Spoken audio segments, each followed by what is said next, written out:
It's officially a new year, and many are hoping to start on the right foot in 2025 when it comes to health and wellness.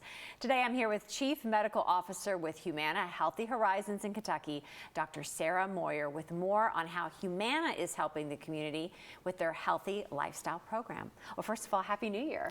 Thank you. Happy New Year to you, too. Tell us about what else Humana does. We think of Humana when it comes to our health insurance, but you are also there to offer great advice for many consumers and folks out there on how to get that healthy lifestyle. Yeah, so first, Humana was founded and is still headquartered here in Louisville, Kentucky, which is so exciting. We offer many products, as you mentioned. I'm the Chief Medical Officer for our Kentucky Medicaid product, Healthy Horizons, one of many things. So also cover TRICARE insurance, most well known for our Medicare Advantage program. But then new and growing is our CenterWell business, which is our primary care for seniors. All big products across the state of Kentucky and here in Louisville. We've had the great pleasure of visiting many of those locations as well. And what we hear again and again from our viewers is they want to be healthier in the new year, but how do we begin? What advice are you giving to people about being healthier in the new year? How do you start? Well, three big things that I like to focus on. One's food, the second one's exercise, and the third is sleep. And there's so many things that play into all of those. Food-wise, two big tips. One, more fruits and vegetables. That's right. The average American gets 0 to 1. And so if we can just bump that to 2 to 3, you're making a huge difference for your health. Second, is what you drink. And so we all know water is the most important. Coffee and tea are great other drinks to have. But get rid of those sugars, right? Right, so get rid of any drink. Sugars in those beverages, like canned stuff, right? Right, things you don't even know. Yeah. Your Starbucks drinks, the juice that we used to tell people was so healthy, it's actually not. And so trying to just get down to that water. And then alcohol is a big one too. So January is a great time to try give it a break. Yes. Dry January is a huge thing you could do for your health. So if you've never done that before, just encourage you, today is the day to start and try to do Dry January as well. Time to back off.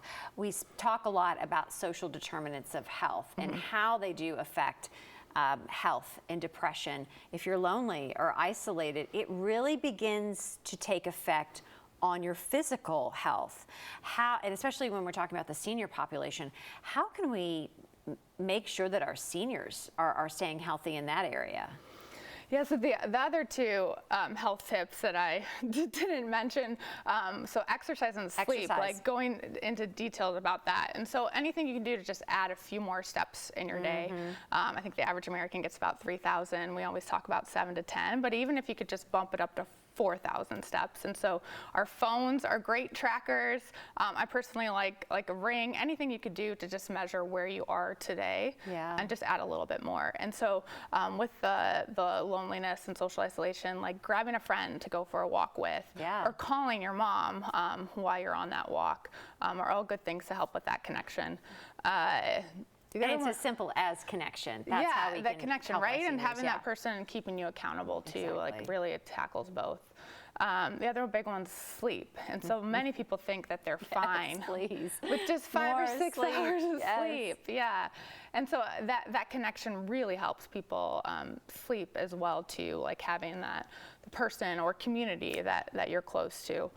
So no matter what age you are, really trying to get that 8 hours in is really important. Yeah. Right, but it ties back to everything. If you're not getting enough sleep, then you're craving the bag of chips or the sugary drinks or the alcohol. Sugary drinks, right, or the alcohol.